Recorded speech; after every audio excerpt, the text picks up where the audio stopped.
Pai, nós queremos te agradecer, Senhor, por estarmos aqui mais uma vez, para aprender, Senhor, adquirir mais conhecimento a respeito de Ti. Como é bom crescer, Pai.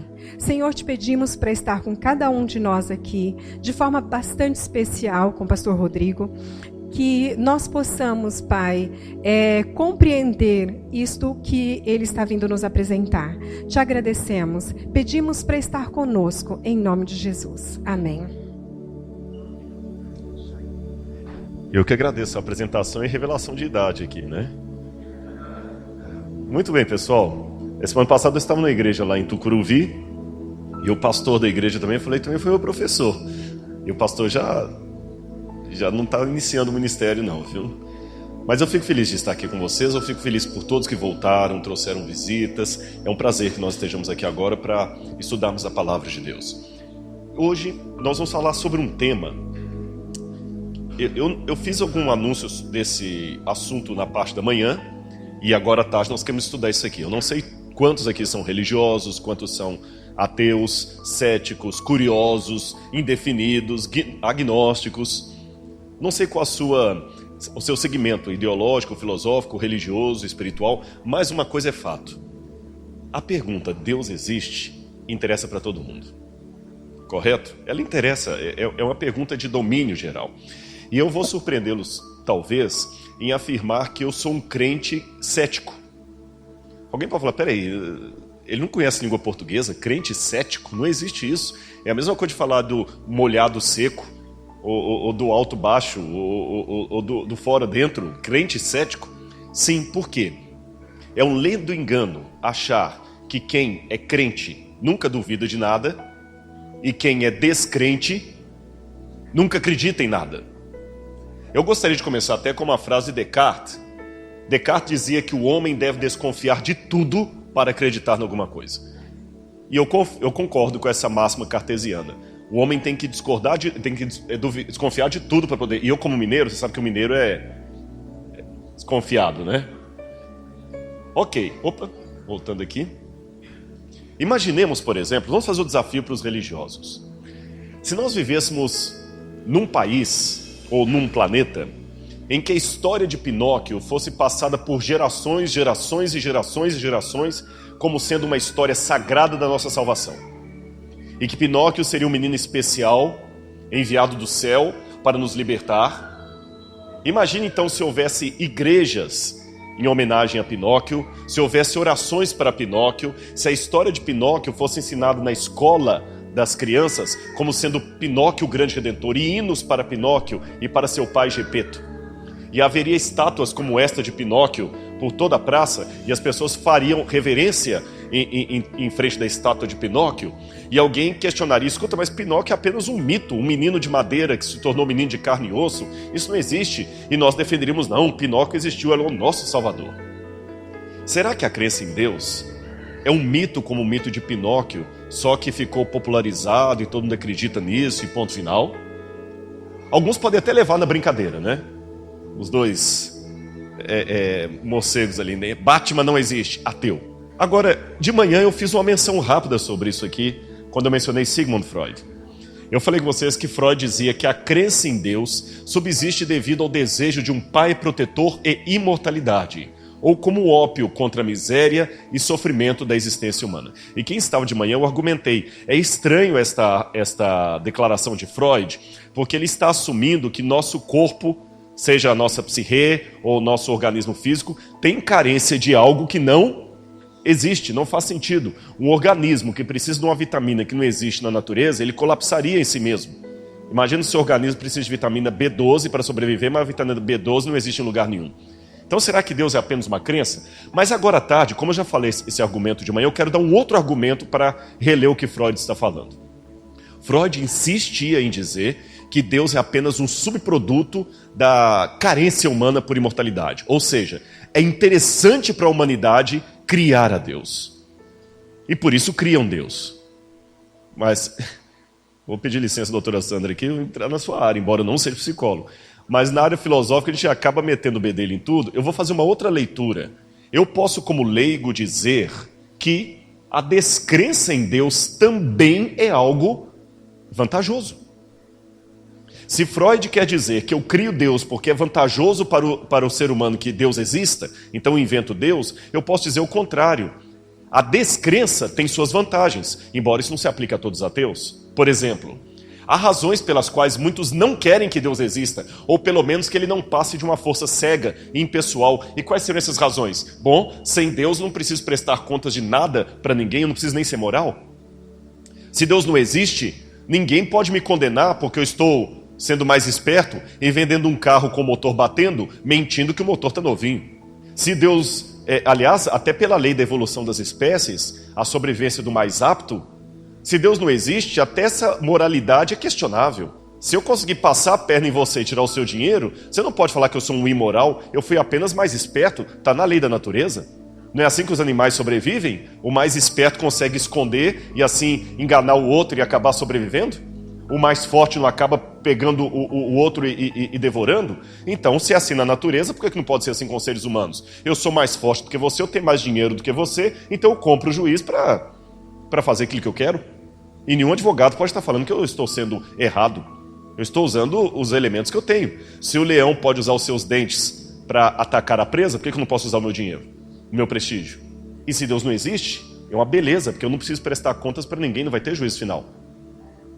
Não pode ninguém falar. Existe uma luta muito grande dos grupos agora homossexuais, querendo dizer, nós temos o direito a ser homossexual e vocês usam a Bíblia para dizer que é errado ser homossexual. Então tá bom. Só que se eu tiro Deus e tiro a Bíblia, eu quero dizer a você, qual o argumento que você usa para ser homossexual que eu não posso aplicar, por exemplo, o incesto? Por que é moralmente correto 2 homens ou 2 mulheres se casarem e não é moralmente correto um pai casar com uma filha? Ou um tio com uma sobrinha? Ou um genro com uma sogra? A única diferença é que os que praticam incesto não são tão politicamente organizados como os que defendem o homossexualismo. Se fossem, nós estaríamos com um projeto de lei em Brasília agora para liberar o casamento entre irmãos, entre tio e sobrinho, entre pai e filha, entre genro e sogra, e assim por diante. Por que um homem não pode ter 4 esposas? Eu ia ter 4 sogras, boa. Eu falei, essa foi boa, viu? As respostas espontâneas são as melhores. Eu falei, por exemplo, por que o homem não pode ter 4 esposas? Porque ele vai ter 4 sogras, é verdade. Então eu facilito, né? A mulher teria 4 homens. É para facilitar assim. E se quando os homossexuais... Não, mas na natureza, há animais que praticam a relação homoafetiva. Tudo bem, na natureza também o cachorro tem filho com a mãe dele, com a prima, com... Então, se é para seguir a natureza, na natureza muitas fêmeas, elas matam o filhote e comem e ninguém condena aquilo. Então, não vou condenar uma mulher também que pega uma criança, deixa e larga na lata de lixo, porque tem muitas cadelas que fazem isso também. Se a natureza é o parâmetro, se não existe Deus, dá para defender um monte de coisa que nem os mais liberais defenderiam. Dá para defender até o canibalismo, porque entre animais há animais que comem animais, há cobras que comem cobras. Então, qual o problema de um homem querer comer carne humana? É o gosto dele. Alguns gostam de açaí, outros não gostam de açaí. Alguns gostam de carne de sol, outros não gostam de carne de sol. Alguns gostam de carne humana, não gostam. Quer dizer, se Deus não existe, você não pode condenar nada. Dostoiévski, né? Se Deus não existe, nada é proibido. Outra questão. Se Deus não existe, se ele sai de cena, essa é a principal. Abre-se uma vaga. Quando Deus sai de cena, abre-se uma vaga. E quem ocupa o lugar de Deus? Eu mesmo. Então, o meu amigo Sigmund Freud dizia que a crença em Deus é fruto de uma carência humana por um pai protetor. Eu poderia, de contramão, dizer a descrença em Deus é uma carência humana para viver em casa como adolescente com o pai e a mãe viajando. Sabe aqueles filmes de adolescente que o pai e a mãe viajam, ele contrata todos os colegas e faz uma festa e fica... É o paraíso, uma casa só para nós, sem pai e mãe regulando a hora de entrar, quem vai vir para cá, quem vai usar o quarto, se a gente pode beber, não pode. Ou seja, a descrença também pode ser fruto de uma necessidade psicológica. Então, para a gente não ser assim preconceituoso nem para um lado nem para o outro, vamos trabalhar com 50% de chance de Deus existir e 50% de chance de Deus não existir, tá bom? 50% para cada lado. Eu acho que assim começamos bem. Olha o que diz a Bíblia, Hebreus capítulo 11, verso 6. Se você quiser abrir a sua Bíblia, enquanto isso eu bebo minha água aqui, enquanto você procura, Hebreus 11, verso 6. Acharam aí na Bíblia? Ora, sem fé é impossível agradar a Deus, pois todo aquele que se aproxima de Deus deve fazê-lo crendo que Deus é galardoador daqueles que o buscam. Se você quer chegar a Deus, você tem que chegar com fé. Opa, peraí. Levanta a mão aqui e protesto. É esse que é o problema de vocês crentes, dirá um cético. Eu tenho que chegar em Deus já crendo que Ele exista? Isso não faz sentido lógico. Eu tenho uma mente científica, eu tenho uma mente racional. Eu entendo que eu tenho que partir da dúvida. Você mesmo não falou aqui no início, citando Descartes, que a gente tem que começar duvidando? Como é que a Bíblia fala que eu tenho que começar crendo? Não faz sentido isso? Eu me lembro que uma vez eu estava estudando com os Mormons. E os Mormons têm um livro que eles equiparam a Bíblia, aliás, colocam até como superior à Bíblia, que é o Livro de Mormon. E eu, quando perguntei para a moça, mas quais as evidências arqueológicas, históricas e espirituais de que esse livro é de Deus? Ela falou, é simples, nós só precisamos de uma evidência. Eu falei, qual? Você vai orar a Deus pedindo para que Ele revele o Livro de Mormon. E você vai sentir um ardor no peito. Essa expressão é técnica. Eu falei, tá, mas e se eu não sentir o ardor no peito? Ela falou, ore de novo. Até você sentir. Eu falei, se eu nunca sentir, é porque você não está orando com fé o bastante. Eu falei, mas espera aí. Esse é um argumento em círculo. Você tem que vir para cá crendo que eu vou te fazer a cura. E se eu não fizer a cura é porque você que está com problema. Não é bem assim? E aparentemente é isso que a Bíblia está dizendo. Eu tenho que chegar já a Deus crendo que Ele existe? Quer dizer, eu não abro a hipótese para Ele não existir? Calma, deixa eu explicar esse texto para você. Esse texto é mal interpretado por alguns. O que a Bíblia quis dizer quando anunciou que eu devo ir a Deus já crendo que Ele exista? É simples. A palavra fé, em grego, pistis. Se você olhar um dicionário de grego, a palavra pistis, fé, significa garantia que advém de uma possibilidade de confiança. Não é fé cega, como muitos pensam. A palavra fé, como aparece na Bíblia, sabe que o italiano diz tradutor e traditori. O tradutor é um traidor, porque às vezes traduzir não é fácil. Algumas palavras não têm a mesma equivalência de um idioma para outro. A gente fala fé pode ser até uma fé cega, um devaneio, mas na Bíblia, no original grego, a palavra fé, pistis, significa garantia que vem de uma possibilidade de confiança. Não ficou claro? Eu vou dar um exemplo para você. Quando você vai ao banco pedir empréstimo, você está precisando de um empréstimo. Você vai ao banco, não é isso? E por que você vai ao banco? Porque você crê que ele vai te dar o empréstimo? Você crê que o gerente vai te dar o empréstimo? Você crê que existe a possibilidade do engenheiro, do gerente lhe dar o empréstimo? Agora, por que quando você... Então, se você não sair de casa com a crença de que existe a possibilidade do gerente lhe dar um empréstimo, você não vai. É melhor nem ir. Para você ir ao banco, você olha, eu vou levar os papéis e existe a possibilidade dele dar um empréstimo que eu estou precisando para quitar minha casa, meu carro, minha dívida, seja lá o que for. Agora, eu pergunto, por que quando você está endividado, você vai ao banco e não ao açougue? É uma pergunta. Por que você vai ao banco e não ao açougue? Hã? E como é que você sabe que o dinheiro está no banco? Se você nunca entrou lá. Você é a primeira vez que está indo. E por que você já vai... Você nunca entrou, vai ser a primeira vez que você vai pedir um empréstimo. Por que você vai ao banco e não ao açougue? Mas por que você crê que o dinheiro está lá? Isso que eu quero saber. De onde que vai ver essa crença? Hã? Mas é uma fé baseada em quê? E essa possibilidade é baseada em quê?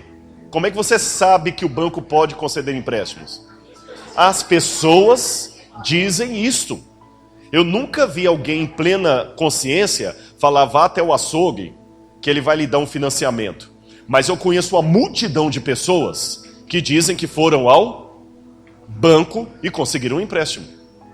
Então olha que interessante, você vai ao banco crendo que o gerente pode lhe dar um empréstimo, porque você tem uma multidão de testemunhas que disseram, eu fui ao banco e é lá que você consegue dinheiro.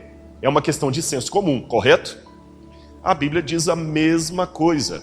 Hebreus capítulo 12, verso 1. Hebreus capítulo 12, verso 1.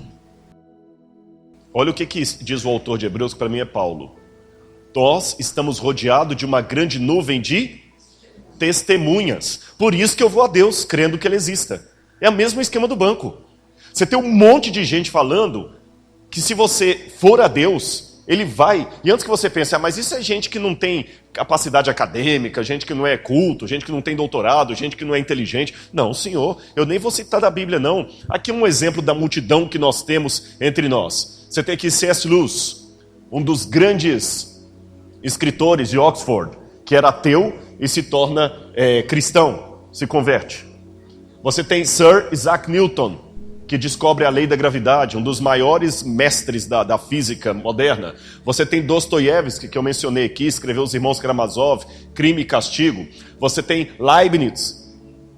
Esse camarada era tão inteligente que ele com 21 anos ele fez o primeiro doutorado dele. Aos 8 anos de idade ele aprendeu sozinho latim e grego. Ele criou o cálculo diferencial. Alguns creem que ele é o pai da máquina de calculadora. E Leibniz criou o conceito de teodiceia. Como é que eu posso crer em Deus num universo de tanta injustiça social, de tanto sofrimento? Leibniz cria em Deus um gênio alemão. Você tem Blaise Pascal. Blaise Pascal, quem estuda matemática sabe do grande matemático Blaise Pascal. Você tem Louis Pasteur. Louis Pasteur, que se você pode tomar um copo de leite hoje e não morrer, porque o leite é pasteurizado, graças a esse homem, todos eles criam em Deus. E finalmente Anthony Flew. Quando eu fiz a faculdade de filosofia, Anthony Flew era um dos maiores nomes do ateísmo moderno. Na juventude, Anthony Flew debateu com C.S. Lewis e não se viu convencido, e ele escreveu livros técnicos. Não estou falando livro popular tipo Richard Dawkins, não, livro técnico de filosofia, negando a existência de Deus. No final da sua vida, Anthony Flew falou, olha, eu estava errado, Deus existe. Foi uma mudança tão grande que os ateus no início falaram, mentira, é impossível que Anthony Flew, o próprio Richard Dawkins falou, é impossível, isso é lenda urbana, Anthony Flew nunca mudou de pensamento. Quando ele foi a público e falou, eu mudei, disseram, ele está louco. E Anthony Flew falou, interessante como é que eu estou louco. Semana passada, uma revista indexada publicou um artigo meu. Enquanto eu falei eu mudei várias vezes de ideias durante a minha fase, nunca me chamaram de louco. O dia que eu mudei de ideia com relação à descrença para a crença em Deus, eu me tornei louco. Só para você ter noção, quem foi Anthony Flew? Ele morreu. Anthony Flew se tornar crente seria como se o Papa se tornasse testemunho de Jeová. Entenderam a comparação?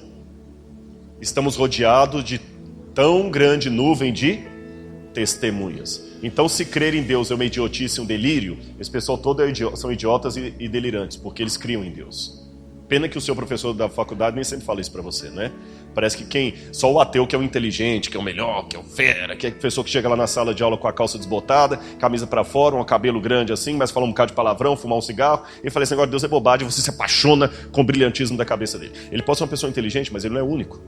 Ele não é único. Tem muita gente brilhante que discorda dele. Falando nisso, deixa-me dar 2 exemplos para vocês sobre essa questão da existência em Deus. Esse aqui, Yuri Gagarin.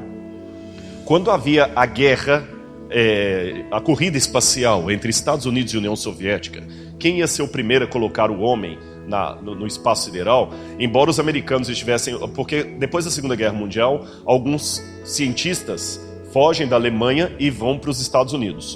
Outros fogem e vão para a antiga União Soviética. Werner von Braun, por exemplo, veio para a América e começou a construir os foguetes. Mas quem colocou o homem primeiro em órbita foram os russos. E a Rússia, pelo comunismo, era um país declaradamente ateu.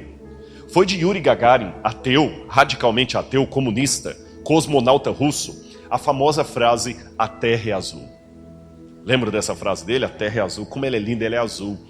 E falou, olha, eu estive no espaço sideral, mais alto do que qualquer homem pôde estar, e Deus não estava lá. Isso foi um golpe contra a crença em Deus. Está vendo lá? Vocês falam de céu de nuvem. Nós colocamos o homem muito acima das nuvens. Ele não viu Deus nenhum lá em cima. Deus é um mito. Só quem não tem pensamento científico acredita nisso. Só que anos mais tarde, esse outro cavalheiro aqui, Frank Borman, foi enviado à órbita da Terra num espaço 2 vezes mais alto do que Yuri Gagarin. Entenderam? Yuri Gagarin foi a uma altura, esse aqui foi o dobro.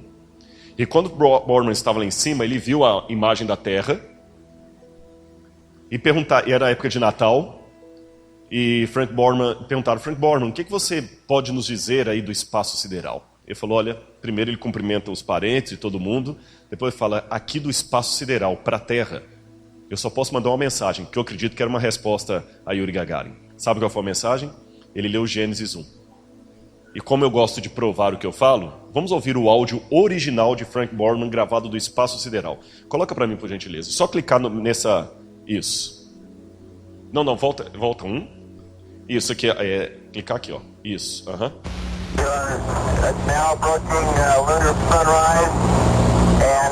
Tá muito ruim a gravação porque é original. Ele fala dos povos que estão na Terra. Ele fala de pessoas que estão em San Diego. No princípio, Deus criou os céus e a terra. E a terra não tinha forma. E era vazia. E o Espírito de Deus pairava sobre a profundeza do abismo. E o Espírito de Deus pairava sobre a profundeza, sobre o abismo. E Deus falou, haja luz. E houve luz. E Deus viu a luz. E Deus falou, a luz é boa. Ele começou a citar a Bíblia Sagrada. Pode tirar, por favor. Depois alguns ironizaram até o seguinte, a diferença de Frank Borman e de Yuri Gagarin é que Frank Borman foi mais alto, por isso que Yuri Gagarin não viu Deus e o outro sim. Tem gente que fala que você, não, esse negócio de religião tem que ter mente aberta. Sabe, esses dias eu estava vendo, eu não estou querendo dar de santo aqui, que não vê televisão, mas eu estou sendo honesto com vocês que novela é um negócio que para mim não é nem tentação. Porque tem dois tipos, tem coisas que são tentações, tem coisas que não é tentação. Cada um tem uma tentação diferente, você sabe disso, né? Se eu tiver na minha casa uma garrafa de uísque e eu morar naquela casa 10 anos, aquela garrafa de uísque vai ficar 10 anos lá e não vou ter. Não estou falando que eu sou santo para tudo, mas eu digo aquilo ali não é o meu tendão de Aquiles. Entendeu o que eu quero dizer? E novela para mim não é nem tentação, é castigo. Eu acho sem graça o negócio. Mas às vezes você acaba assistindo um pedaço de uma novela. Seja quando termina o jornal, a televisão fica ligada, ou um pouco antes de começar o jornal você pega uma cena, ou você está assistindo ali o comercial e passa, você fica mais ou menos, você não é tão ignorante do que está acontecendo. E eu me lembro de uma cena da novela, eu não sei se foi ano passado que ela passou, que ano passado eu estava fora do Brasil, que eram duas mulheres, o contexto, as duas mulheres eram homossexuais. E elas criaram um rapaz, e o rapaz tentando convencer a filha, a moça que era filha de evangélicos, uma coisa assim, para aceitar o casamento da mãe dela. E ela falou, mas na minha igreja isso é errado, na Bíblia é errado. E ele falou com ela, você tem que ter mente aberta, só porque seus pais falaram, você tem que aceitar. Aí eu parei, eu comecei a assistir aquele diálogo, porque às vezes a gente gosta muito assim de fazer uma análise sociológica sobre os diálogos dos folhetins, sabe? Até Big Brother, às vezes, apesar de ser um lixo aquilo ali, você pode fazer uma análise psicológica, por que aquilo faz sucesso sendo um lixo? Um olhar crítico sobre o entretenimento. E eu comecei a pegar e falar assim, olha interessante o diálogo desse rapaz com a moça. E ele começa a falar e ela fica assim, mas meus pais, seus pais, só porque seus pais falaram está certo? Você tem que começar a superar o que seus pais falaram.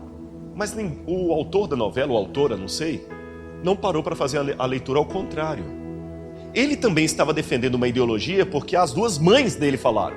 Por que ela tem que questionar o que os pais dela falaram, mas ele não tem que questionar o que as mães dela falaram? Se ela é fruto de uma criação, ele também é.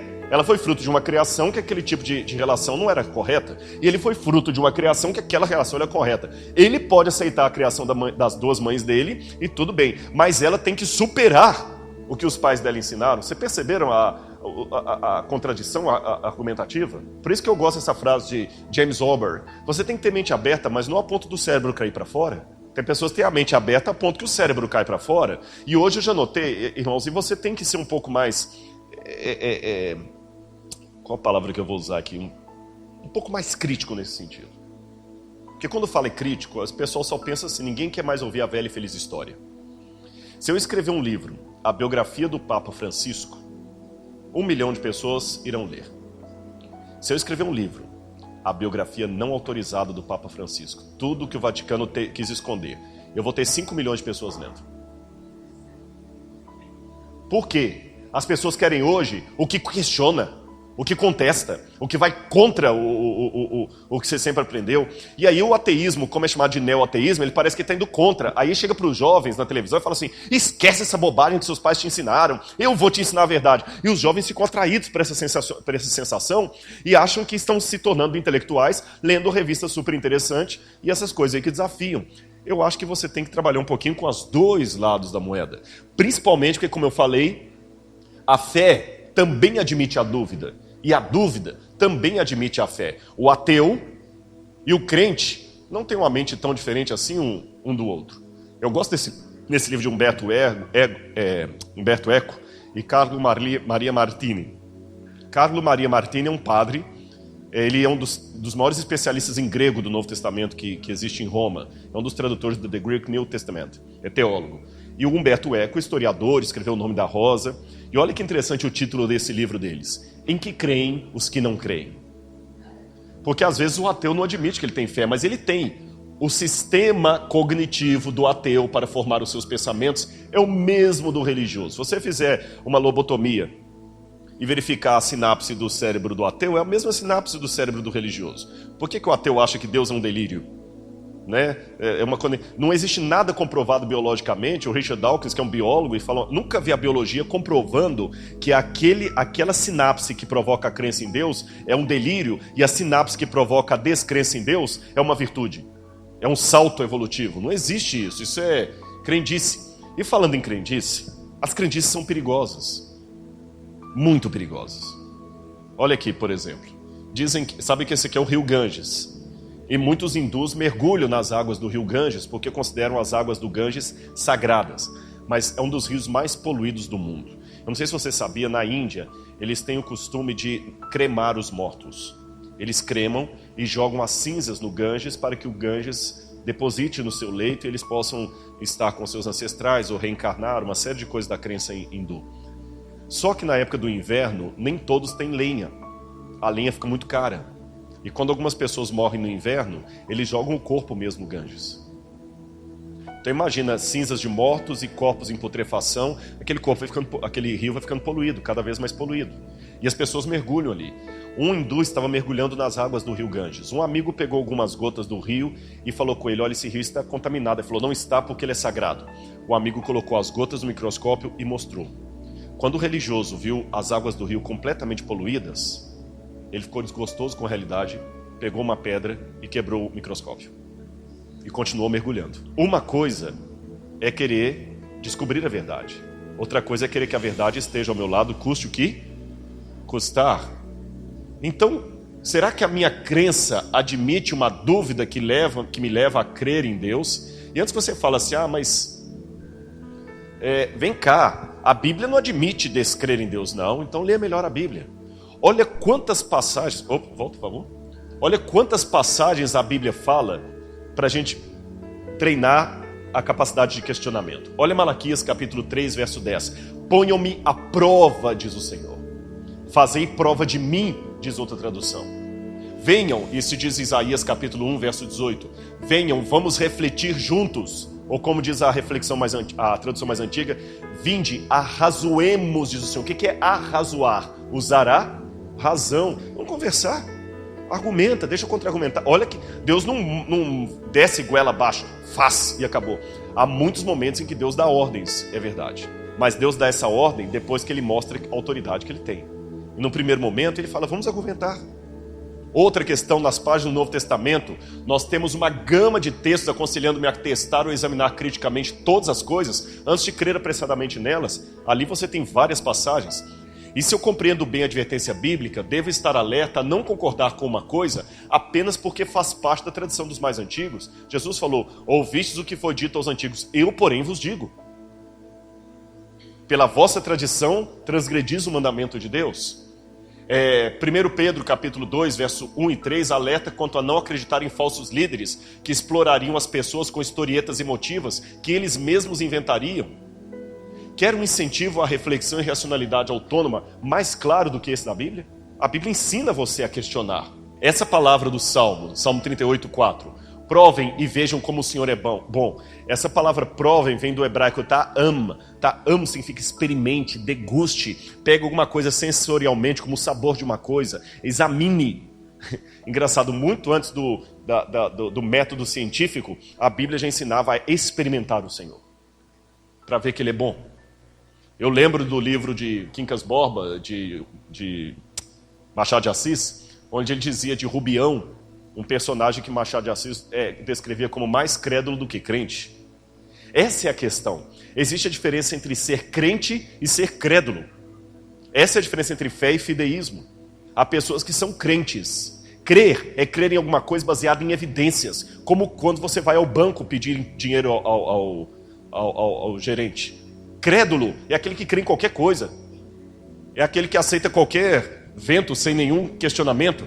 Mas, de novo, o ateu insiste, a crendice é coisa de crentes, de religiosos. Por um lado, até parece mesmo, porque, infelizmente, o que alguns estão fazendo hoje é de matar, né? Eu respeito todas as igrejas como eu gostaria que a minha fosse respeitada. Mas respeitar não é sinônimo de deixar de falar algumas verdades. Infelizmente, hoje, a religião tem se tornado um negócio para muita gente. E eu vejo cada dia alguns que vão na televisão aí, ele é o dono da igreja. Pode olhar que até todo mundo que fala ali, ele recebe o mesmo trejeito do líder. E as igrejas viram franchising. Você chega lá, tá a foto do líder de todo tamanho, e ninguém questiona ele e tudo mais, aquela coisa toda. Eu acho isso muito perigoso. Muito perigoso. Não, mas o meu pastor falou... Um dia eu falei com a irmã, senhora, pare de falar o que o seu pastor falou, vá à Bíblia. Você está muito repetindo, mas o seu pastor falou, olha a Bíblia. Eu até digo para você o contrário, não acredito no que eu estou falando, não, examine. Pega a minha teoria, a minha tese aqui, e examine. E mesmo aqueles que estão na igreja adventista, não pense que você está livre disso não, porque muitos são membros da igreja, outros querem ser clientes dela. Ele dá os dízimos e ofertas não como uma devolução de um pacto a Deus, mas como uma cota de um clube. Ele paga o clube. O dia que vier um pregador aqui que ele não gosta, ou tiver um sistema, ele para de frequentar. Ele não é servo, ele não é membro, ele é cliente. Cliente paga. Se ele está insatisfeito com o banco, ele muda de banco. E tem muita gente que pensa que é assim. Grandes igrejas, pequenos negócios. Mas nada é tão contagioso como o exemplo, né? Nada é tão contagioso como o exemplo. E antes que você pense que crendice é coisa só de religiosos, deixa eu contar essa história aqui de René Prosper Blondlot. Esse camarada foi quem estuda física, já deve ter ouvido falar dele. Ele foi o descobridor do raio N. Já ouviu falar do raio N? Pois foram escritos artigos científicos e teses no final do século XVIII, início do século XX, sobre o raio N. Quando o pessoal estava descobrindo o raio X, descobriram também o raio N. E vários físicos viram o espectro do raio N. Até que Robert Wood desconfiou que o raio N era apenas um equívoco da cabeça dos cientistas. Que não existia raio N nenhum. Sabe o que Jung fala do inconsciente coletivo? Aquele negócio que um começa a ver, todo mundo começa a ver também? É igual a ET de Varginha, né? Um viu, daqui a pouquinho tem um monte de gente falando que viu. É histeria coletiva. O Wood falou, olha, mesmo os cientistas podem também ter uma ilusão de ótica coletiva. E ele fez um teste para provar que ele estava certo. Ele levou alguns físicos renomados até uma sala. Só que sem que eles soubessem, perante algumas testemunhas, ele tirou a diapositiva, né? Tirou ali a lente e mandou todo mundo olhar pelo espectro, para ver se eles viam o espectro. Todos eles viram. Não tinha como ver, porque sem a lente, ainda que o raio N existisse, você só poderia vê-lo com a lente. Ele tirou a lente e eles continuaram vendo. Isso foi um golpe, porque mostraram que até mesmo físicos acadêmicos podem também cair na ilusão de algo que não existe. Então esse negócio de pensar que quem está na igreja é crente, está com a mente projetada para ver ilusões, e quem tem a mente científica não vê ilusões, mentira. Os dois estão também sujeitos à crendice. Eu prefiro a máxima de Immanuel Kant. Sapere aude. Ouse saber, em latim. Ouse. Tenha a coragem de saber. Podemos provar então que Deus existe? Para eu ser honesto com você, a resposta é não. Obrigado, então agora já vou fechar, vamos embora aqui. Tá vendo lá? O próprio palestrante admitiu que não pode provar que Deus existe, mas calma, eu não terminei minha palestra. Eu não posso provar que Deus existe, ainda bem. Por que ainda bem que eu não posso provar que Deus existe? Simples. Vamos primeiro imaginar o que seria realmente necessário para levar um descrente a crer. Quem sabe, se há um Deus, por favor, mostre-me um sinal. Há um Deus, agora estou satisfeito. Será que a coisa seria tão simples assim? Olhem essa declaração de Richard Dawkins. Eu sei que nem todos os ateus gostam de ser representados por ele, mas como ele está na mídia aí hoje, olha o que Richard Dawkins falou. Ele gagueja muito quando está falando em público, assim, eu não sei, ele tem uns tiques nervosos. Quando ele está sozinho numa banca de ateus, ele fala com uma fúria, e escrevendo também, mas quando ele vai debater ele gagueja, Essa é uma pergunta muito difícil e interessante, porque, quer dizer, Eu costumava pensar que talvez se, de alguma forma, você sabe, um Jesus gigante de 300 metros de altura, com uma voz igual do Paul Robeson, de repente aparecesse e dissesse: eu existo, estou aqui.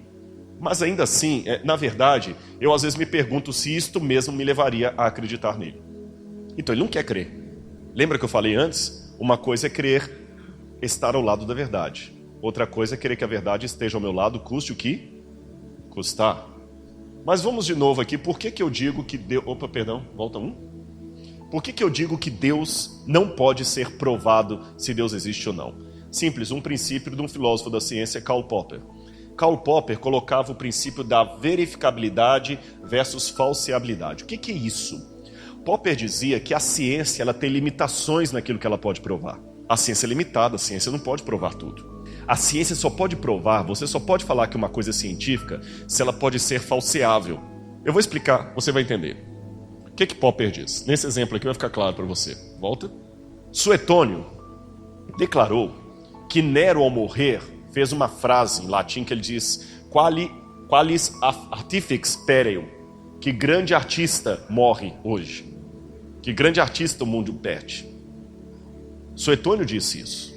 Mas com o método científico laboratorial, eu não tenho nunca como provar que Suetônio estava certo e que Nero de fato falou aquilo.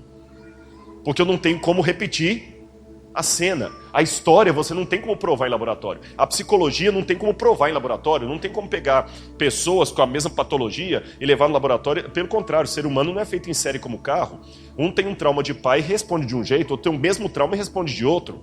Nem a psicologia você pode provar em laboratório. Há muitas áreas do conhecimento humano que fogem ao experimento científico. É isso que Karl Popper quer dizer. E o que é a falseabilidade? Aqui tem um avião.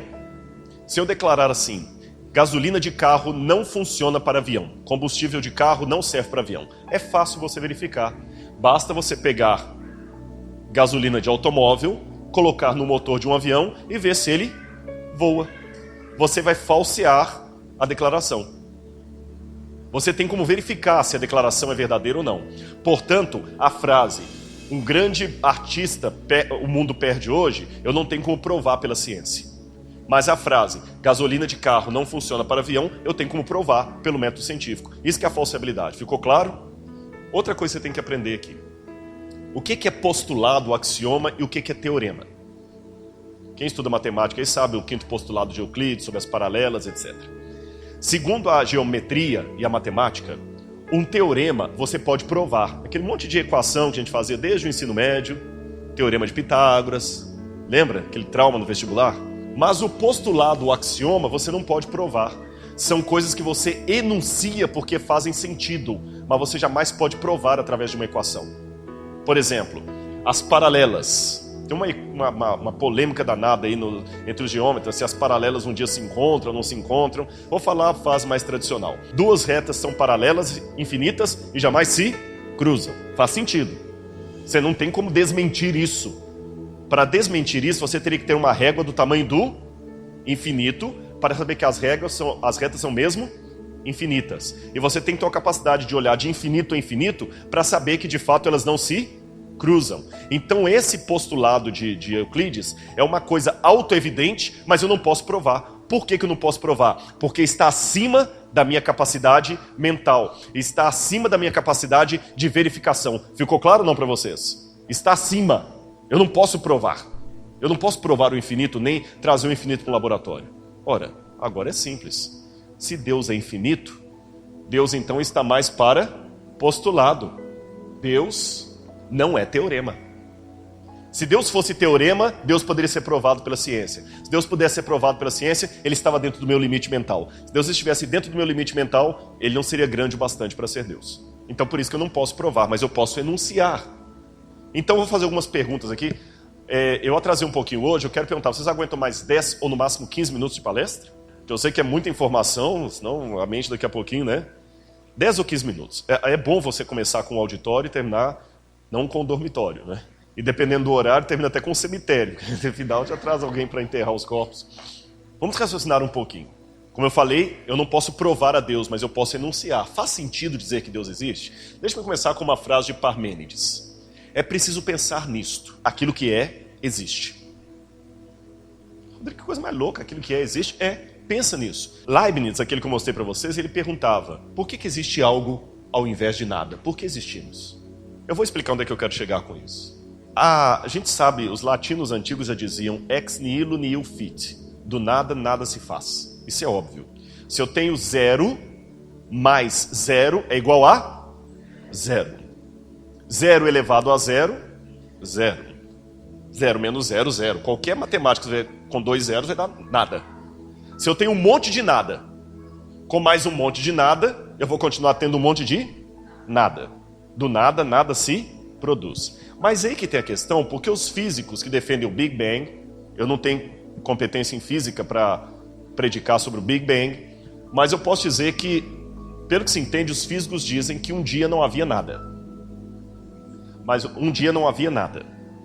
Mas o universo explodiu e gerou tudo o que existe hoje. Esse é o chamado Big Bang. A pergunta que eu faço é o seguinte: se aqui não havia nada, por que hoje há algo? Se nada mais nada é igual a nada. Entenderam a pergunta? Se não existia Deus, se não existia nada, por que hoje há algo?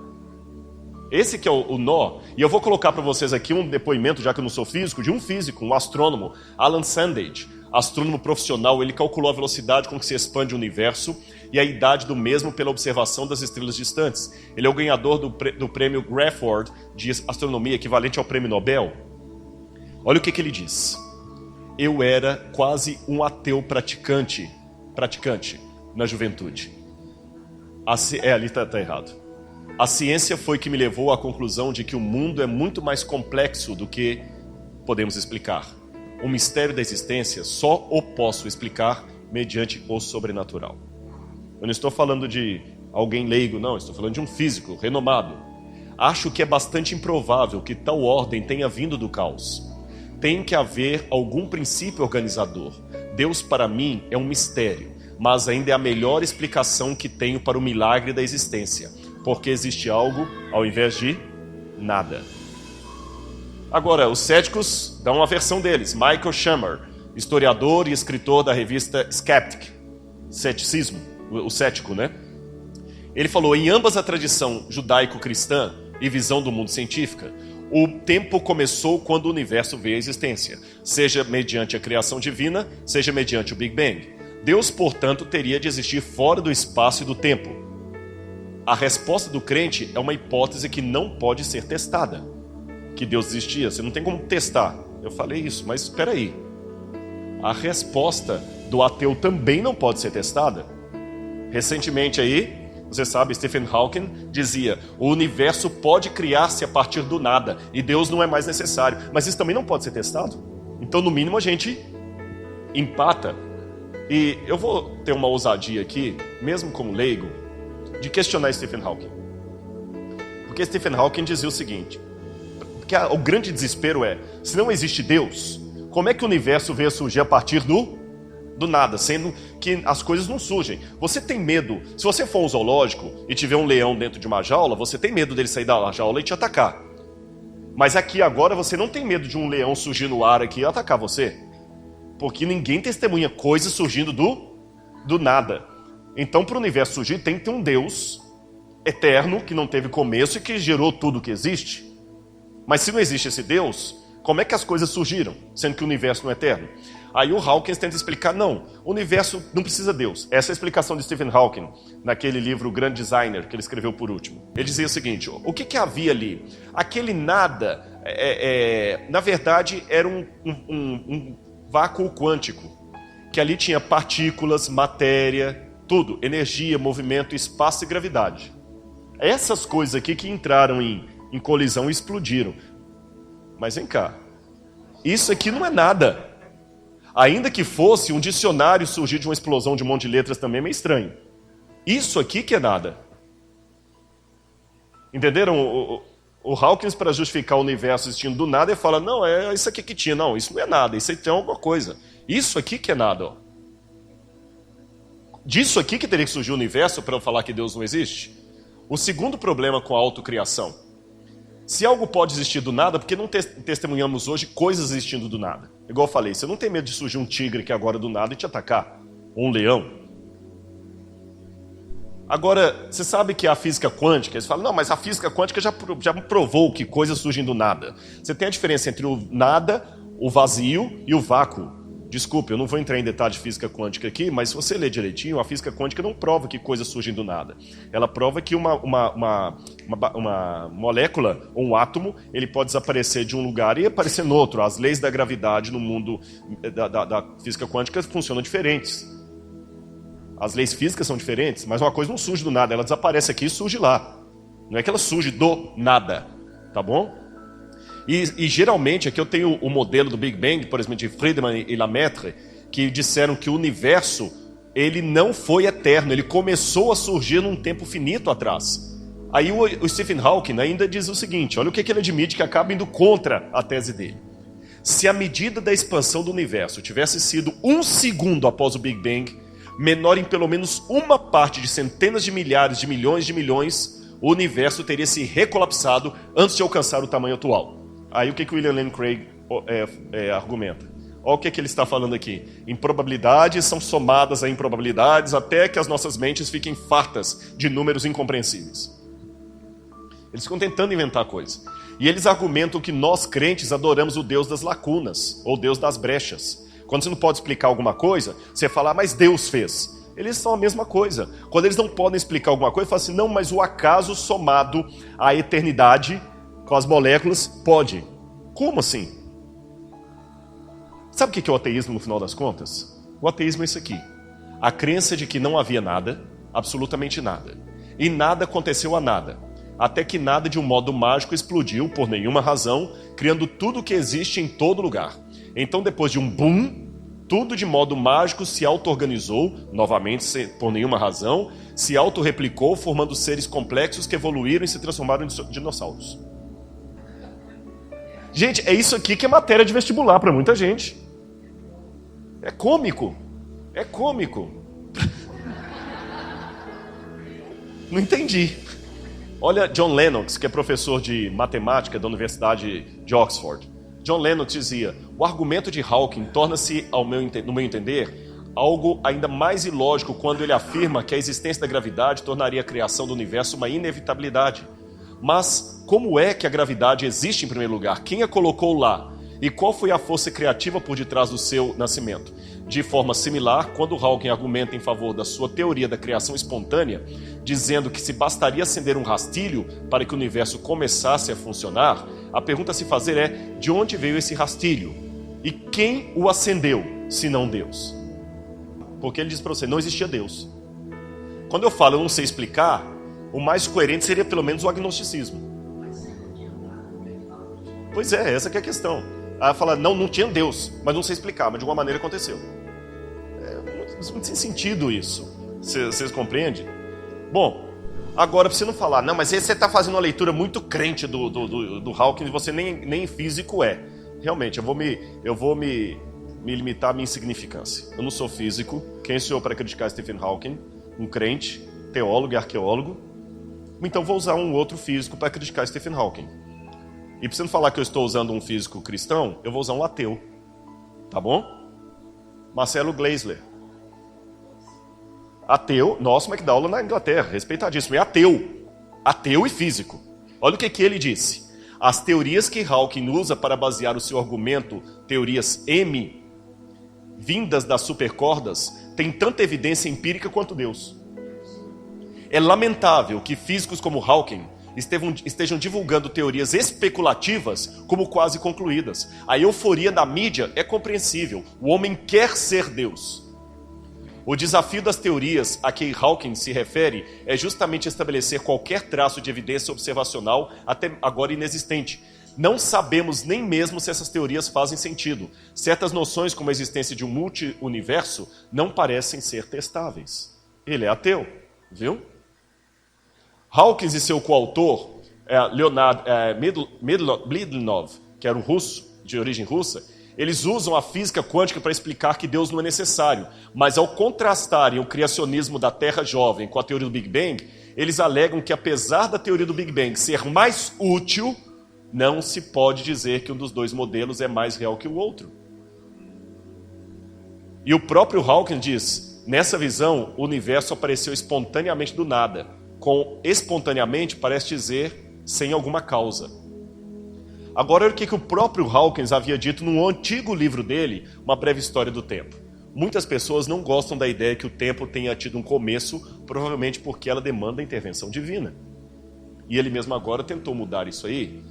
Robert Jastrow é outro astrônomo famoso. Ele dizia que quando os cientistas falam sobre Deus e os astrônomos chegam a uma montanha, apenas descobrem que os teólogos já estão sentados lá em cima há muito tempo.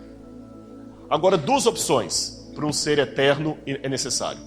Ou eu tenho um universo eterno que nunca teve começo. Isso não faz sentido, porque o cosmos é tudo quanto alguma vez haverá, dizia Carl Sagan.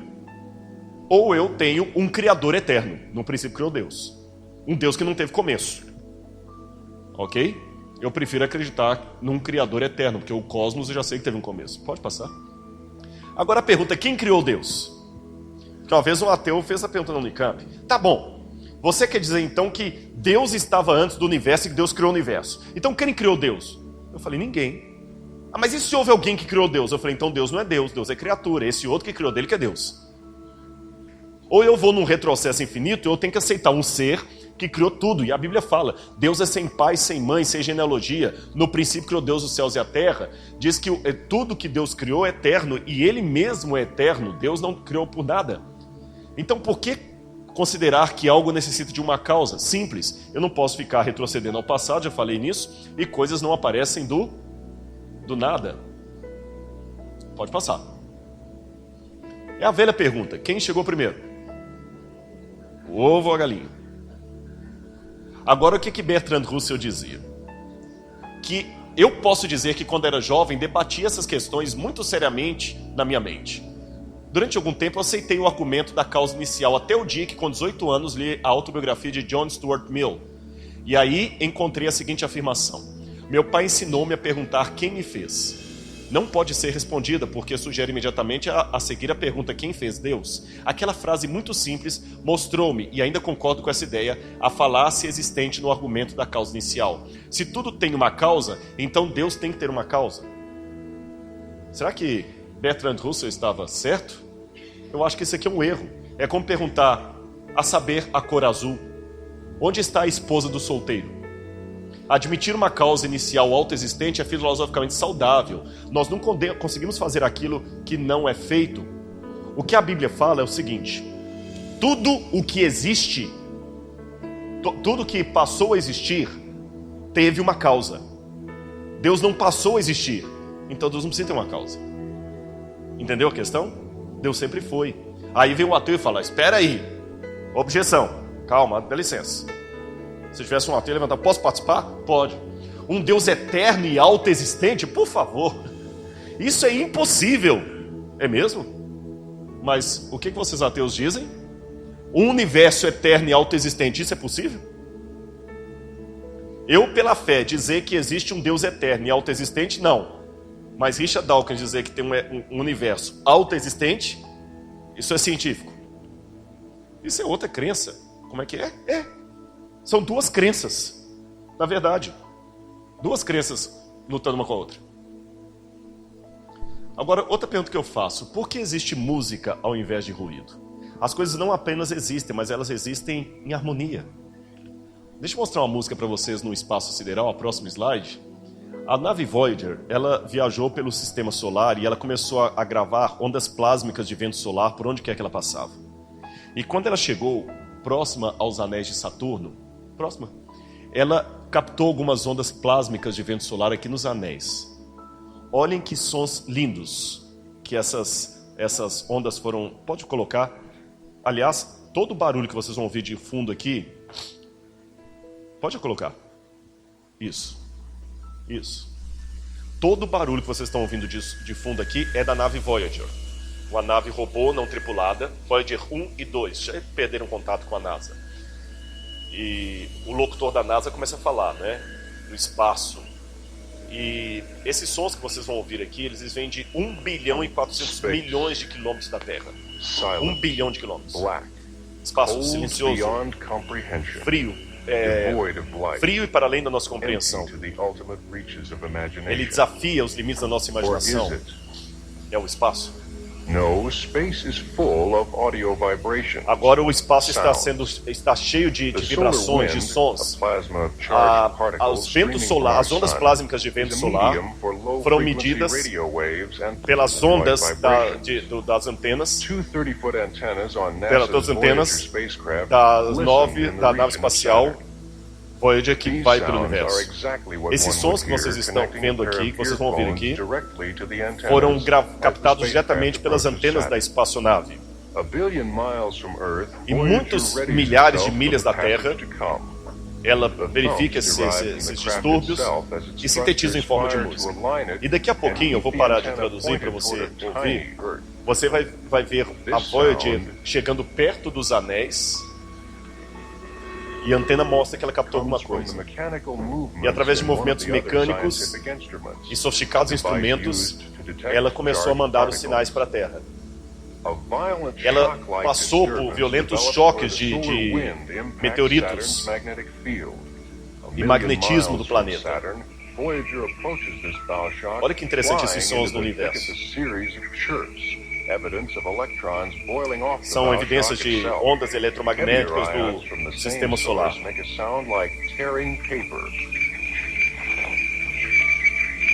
Olha o som do espaço. Daqui a pouquinho você vai ver que parece som de música, como se fosse uma orquestra. Aproximando-se ainda mais do planeta, a Voyager detectou um misterioso fenômeno. Através de frequências muito baixas de ondas plásmicas, ele fala como se fossem belts, como se fossem sinos.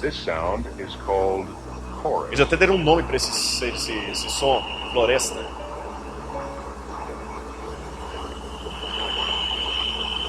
Daqui a pouquinho você vai começar a ouvir um som como se fosse instrumentos de corda, um cello, alguma coisa assim. Now, skimming just 70,000 miles, 700 milhas do planeta. Crossing the ring plane, Voyager weathers a hailstorm. Ela teve uma tempestade eletromagnética. Ice particles pound the craft each second.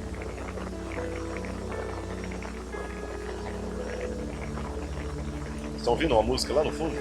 With information from Voyager's instruments, TRW's Dr. Dr. Frederick Scarf está dando o nome dos cientistas que fizeram esse experimento. A compressed and synthesized segment covering the 10 minutes centered about the ring plane crossing.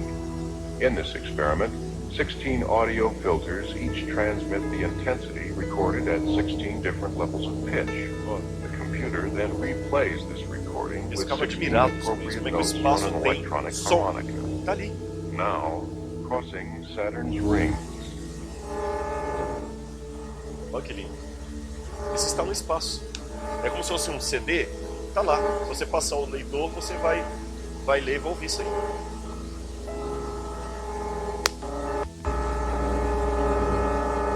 Eu não estou falando que isso prova Deus. Na verdade, isso é apenas uma maneira de ilustrar que as coisas não apenas existem, mas elas existem em ordem. Pode tirar, por favor.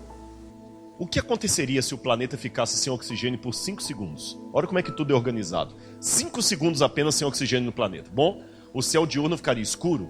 Qualquer objeto de metal sem tratamento poderia se soldar instantaneamente. O chão literalmente sumiria debaixo dos seus pés. Todos na praia sofreriam de queimaduras imediatamente. Se apenas ficássemos 5 segundos sem oxigênio, o ouvido interno de todo mundo explodiria. Toda construção de concreto viraria pó. A água é 1/3 de oxigênio. Sem o hidrogênio, ela se tornaria gasosa. Os oceanos evaporariam e vazariam para o espaço. Agora, o que acontecesse com a Terra se o oxigênio dobrasse? Bom, aviões de papel voariam mais longe. Gastaríamos menos combustível. Nessa época de crise seria bom, né? O oxigênio extra melhoraria a nossa cognição, atenção e desempenho nas atividades físicas. Seríamos mais felizes e alertas. Mas haveriam insetos gigantescos. O tamanho do corpo dos insetos é determinado pela proporção de oxigênio na atmosfera. Então, uma aranha ficaria do tamanho de um ônibus. Então, obrigado oxigênio por ser do jeito que é. Esse é o que a gente chama de ajuste fino. Ou seja, na época de Newton, descobriu-se que o universo tinha leis. Na época de Einstein, que o universo tinha energia. Agora, na época de Watson, que nós também temos o DNA, que é informação. Então, se o universo tem energia, tem que ter alguém para detonar essa energia. Se ele tem lei, tem alguém que estabeleceu essas leis. Se ele tem DNA, tem informação. Então, tem que ter alguém que colocou essa informação. E a linguagem? Os evolucionistas dizem que nós viemos por uma evolução, mas como é que o ser humano aprendeu a falar? A língua não pode ser explicada por evolução, língua só vem por aprendizado. Se não existe Deus, como é que o ser humano começou a falar? E quem espalhou por todas as culturas do mundo a noção religiosa? Todo lugar que você vai no mundo, eles têm um tipo de crença em Deus. Parece que está no nosso DNA a ideia que Deus existe. Que tipo de causa inicial estamos a falar? Aquela causa que criou o universo tem que ter uma natureza supernatural, porque ela criou o natural. Ela tem que ser poderosa, ela tem que ser eterna, tem que ser onipresente, porque ela criou o espaço, logo não pode estar limitada pelo espaço. Ela tem que ser intemporal e imutável, não atemporal, mas intemporal no nosso tempo aqui, porque ela criou o tempo. Ela tem que ser imaterial, porque transcende o espaço. Tem que ser pessoal, porque ela tem intenção, ela é inteligente. Ela tem que ser necessária, porque todo o resto depende dela. Ela tem que ser infinita e singular, porque nós não temos dois infinitos. Ela tem que ser diversa e, no entanto, possuir unidade. Ela tem que ter inteligência suprema. Ela tem que ter propósito. Tem que ser moral, porque nenhuma lei moral existiria sem um ser moral. E ela tem que demonstrar cuidado, senão nenhuma lei moral teria nos sido dada. E quando eu vou à Bíblia, é justamente esse o tipo de Deus que a Bíblia descreve. Deus é supernatural, é poderoso, é eterno, onipresente, intemporal, imutável, imaterial, é pessoal, necessário, infinito, diverso, mais um em unidade, inteligente, com propósito moral e cuidadoso. É exatamente esse o Deus que a Bíblia apresenta e que, pela filosofia, eu sei que deve existir. Eu termino a minha palestra aqui apenas com uma parábola para você refletir. Havia um grupo de ratos que moravam no fundo de um piano. E eles sempre ficavam escutando o pianista tá. E os ratos gostavam de ouvir o som e dar louvores ao pianista, porque os encantava com a música tão bonita. Mas alguns ratos se tornaram mais espertos do que os outros e começaram a inventar teorias em que o pianista não era necessário para justificar aquela música. E começaram a dar explicações de como é que a música poderia ser tocada sem a existência de um pianista. E um rato falou, olha, aqui é a questão das cordas, a teoria das cordas, para brincar com os físicos, né? Tem um martelinho que bate na corda, ela vibra. Aí o outro rato aperfeiçoou a teoria das cordas e falou, olha, cada corda tem uma grossura diferente, ela produz sons diferentes. Então os sons são explicados pelo martelinho que bate na corda. Não, já provamos, não precisamos de um pianista para justificar a música. O que a música acontece é que as cordas são vibradas pelo bater dos martelos, ponto final. Acabamos com a ideia de existência de um pianista. E assim eles iam dizendo as suas teorias, passando-se por espertos. E enquanto isso, do lado de fora, o pianista continuava tocando sua bela canção.